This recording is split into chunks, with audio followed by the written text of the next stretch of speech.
Rebuttal to the term sovereign citizen, part 3. This one gonna be real good. Going back to the Alphabet Boys' description of so-called sovereign citizen, they say, as a result, they believe they don't have to answer to any government authority, including courts, taxing entities, motor vehicles, or law enforcement. In this video, we're focusing on taxes and taxing entities.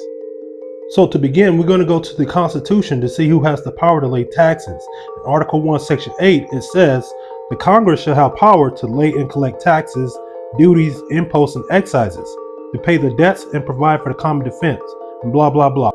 Now, if you look at the supreme law of the land, which is the Constitution, you're not going to see Internal Revenue Service.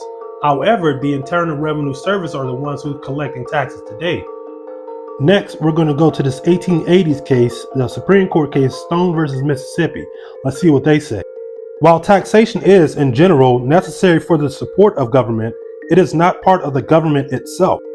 Government was not organized for the purposes of taxation, but taxation may be necessary for the purpose of government. As such, taxation becomes an incident to the exercise of the legitimate function of government, but nothing more. No government dependent on taxation for support can bargain away its whole power of taxation, for that would be substantially abdication. So let's look up what the word abdication means. Book reference. The act of a sovereign in renouncing and relinquishing his government or throne, so that either the throne is left entirely vacant or is filled by a successor appointed or elected beforehand. I hope y'all caught that and see what's going on. Congress relinquished its sovereign power, which was given to it by the people per the Constitution. They relinquished their sovereign powers of government to the taxing authority that is now called the IRS. But let's look up some quotes on taxation. A government which robs Peter to pay Paul can always depend on the support of Paul. In other words, a democratic government is the only one in which those who vote for a tax can escape the obligation to pay it. The power to tax is the power to destroy. Book reference. The revenue laws relate to taxpayers and not to non-taxpayers. The latter are without their scope. No procedure is prescribed for non-taxpayers.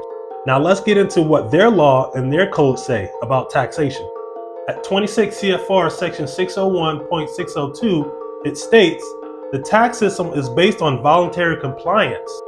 26 CFR 31.3402 says, voluntary withholding agreements.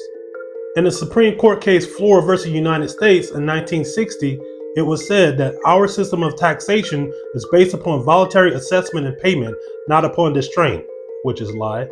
So they conveniently leave out all this information when they say this stuff. Part 4 coming tomorrow, so stay tuned. Peace.